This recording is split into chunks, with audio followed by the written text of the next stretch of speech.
आपने भारतीय अधिकारी को अपने देश से देश निकाला दिया एक केवल आरोप के ऊपर जिसका आपके पास कोई प्रमाण नहीं है। आपकी जो इंटेलिजेंस है वो क्या घास चरने चली जाती है? अगर आप भारतीय अधिकारी को बाहर निकालेंगे तो भारतीय सरकार भी करेगी। पहली चीज तो ये है कि कोई पुख्ता सबूत तो कनेडियन साइड ने दिए नहीं है।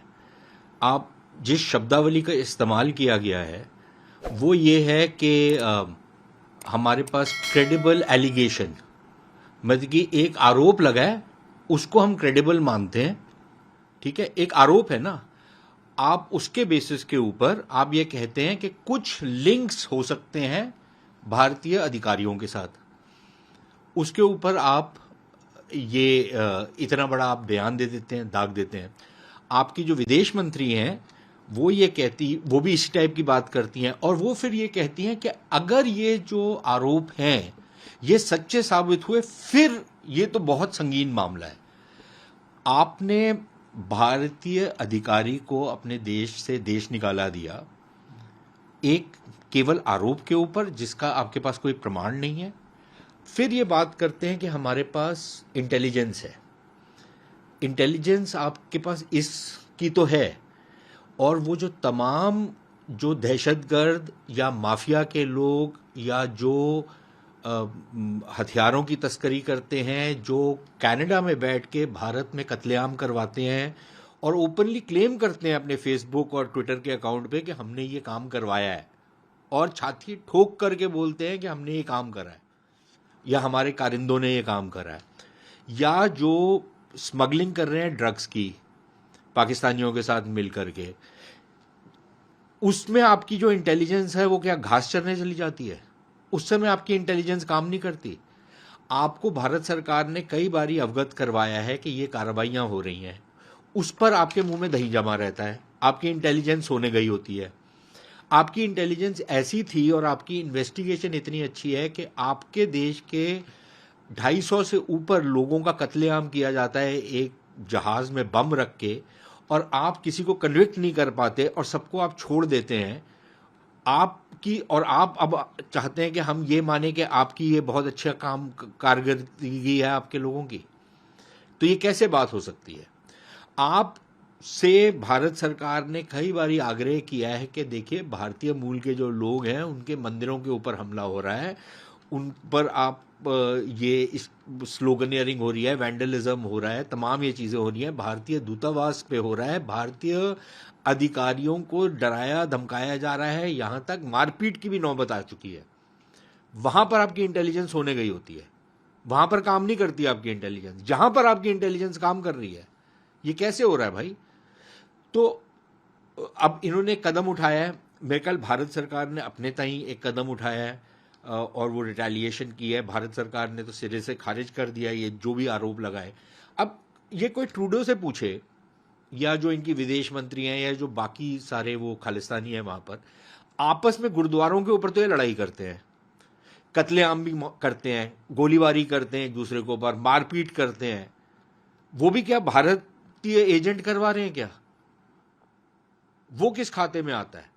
जो इनके यहां पर जितने जितने क्रिमिनल गैंग्स पकड़े गए हैं सब के सब ये खालिस्तानी होते हैं। अच्छा, जितने यहां से लोग जाते हैं वो उनको ये संरक्षण जो देते हैं वो किसी ना किसी माफिया में इन्वॉल्व होते हैं।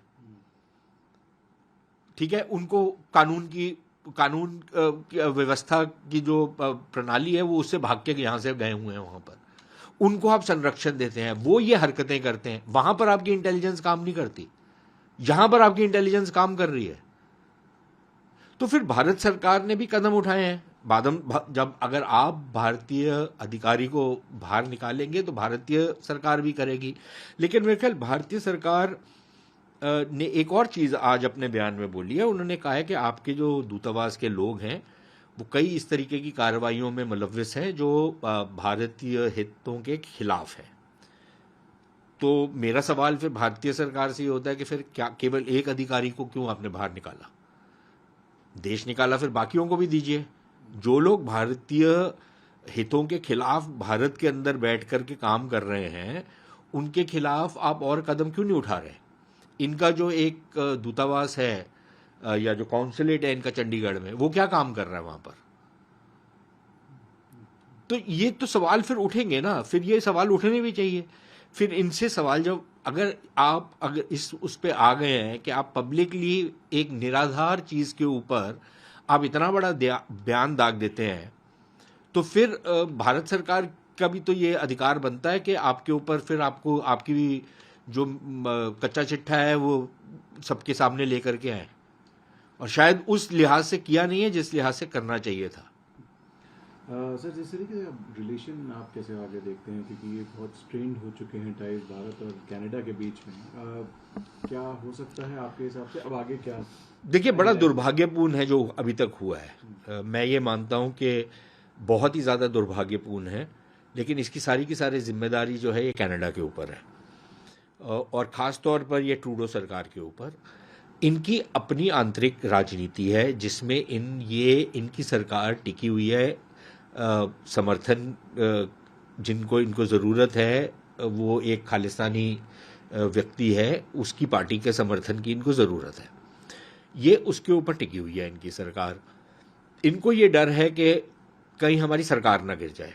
तो एक तो इनकी आंतरिक जो कलह है राजनीतिक, वो है। दूसरा, ट्रूडो की खुद की गवर्नेंस इतनी खराब रही है कि आज कनाडा में इतने बुरे हालात हो गए हैं कि लोगों को खाने के लाले पड़ते जा रहे हैं, नौकरियां हैं नहीं, ग्रोथ रुक गई है, इन्फ्लेशन बहुत ज़्यादा बढ़ चुकी है। अब इसने अटेंशन हटानी है वहाँ से, और अपने आप को ये दिखाना है कि मैं अभी भी बहुत तगड़ा लीडर हूँ। तो इससे अच्छा क्या हो सकता है कि एक मेरे पास यहाँ कनाडा के अंदर भी सपोर्ट होगा, ये खालिस्तानी जो लोग हैं इनको भी मैं अपने अराउंड एकत्रित कर लूँगा। क्योंकि देखिए, बाकी जो भारतीय हैं, चाहे वो सिख हो, हिंदू हो, मुसलमान हो, कनाडा में उनकी बहुत बड़ी तादाद ऐसी है, वो राजनीतिक ये गुंडागर्दी में नहीं पड़ते। जिस तरीके की कार्रवाइयाँ, ये माफिया टाइप की कार्रवाइयाँ हैं ना इनकी, ये तो माफिया की तरह ऑपरेट करते हैं ये खालिस्तानी। तो बाकी जो नॉर्मल आदमी है वो तो माफिया नहीं है, वो उनको डराते हैं, धमकाते हैं, ये सब कुछ करते हैं। वो फिर उस तरीके से एकत्रित नहीं होते। भाई, जो माफिया का बंदा होता है वो तो बहुत अच्छी तरह एकत्रित होकर बड़ा ऑर्गेनाइज तरीके से काम करता है। ये लोग वैसे करते नहीं है। जो नॉर्मल लोग हैं वो आम अपनी ज़िंदगी काटते हैं, लॉ एंड ऑर्डर को ऑब्जर्व करते हैं, कानून व्यवस्था को ताक पे नहीं रखते, अपना काम करते हैं, अपना कमाते हैं, खाते हैं, वो सब करते हैं। क्योंकि वो शोर नहीं मचाते, क्योंकि वो दहशतगर्दी नहीं करते, क्योंकि वो मारपीट नहीं करते, इसलिए आप उनको संजीदगी से नहीं लेते। लेकिन इनको आप लेते हैं और इनको आप यूज करते हैं अपनी राजनीति के लिए। तो एक वो बहुत बड़ा पहलू है जिसके करके अब रिश्ते बहुत हद तक खराब हो गए हैं। देखिए, अगर ये सिर्फ कनाडा के अंदर रह करके कुछ बयानबाजी कर रहे होते, सब लोग इनको इग्नोर करते। प्रॉब्लम अब ये हो गई है कि इनकी तरफ से पैसा भी आ रहा है। इनके जो वहाँ पर लोग बैठे हुए हैं वो भारत में कुछ ऐसी पार्टीज हैं पंजाब में जिनको वो समर्थन भी करते हैं, पैसा भी भेजते हैं, उनका एजेंडा भी ये चलाते हैं। अब मैं पार्टीज का नाम नहीं लूंगा, लेकिन सब समझ सकते हैं कि किस किस पार्टीज के साथ इन्वॉल्वमेंट है। वो इंटरफेरेंस नहीं है, वो इंटरफेरेंस के जुमरे में नहीं आता क्या? ठीक है। अच्छा, फिर जो इनके वहां पर लोग बैठे हुए हैं, ये जो टेररिस्ट या ये जो क्रिमिनल गैंग्स बैठे हुए हैं, वो वहां पर बैठ के यहां पर जैसे पाकिस्तानी नहीं करते थे, या दाऊद इब्राहिम टाइप के लोग दुबई में बैठ करके मुंबई का माफिया चलाते थे, वही चीजें पंजाब में इन्होंने करनी शुरू कर दी हैं। हथियारों की तस्करी हो, ड्रग्स की तस्करी हो, वो सारी की सारी ये लोग करवाते हैं वहां से बैठ के, उसके पैसे बनाते हैं। ये जमीनों का हथियाना हो, वो सारा जो भी क्रिमिनल लोग करते हैं, और फिर जो क्रिमिनल्स होते हैं उनको वो वहां पर बुला लेते हैं। तो अब ये इन सारी चीजों के ऊपर आपने कोई रोक नहीं लगाई, इसको आपने होने दिया है, तो फिर ये रिश्ते तो खराब होने हैं ना। अब दुर्भाग्यपूर्ण इसलिए है क्योंकि देखिए, कुछ भी कहिए, कनाडा है तो एक अच्छी जगह जिनके साथ हमारे बड़े अच्छे रिश्ते हो सकते हैं। एक डेमोक्रेसी है, एक लिबरल डेमोक्रेसी है जैसे भारत है, तो रिश्ते बेहतर होने का कोई कारण नहीं है कि ना हो।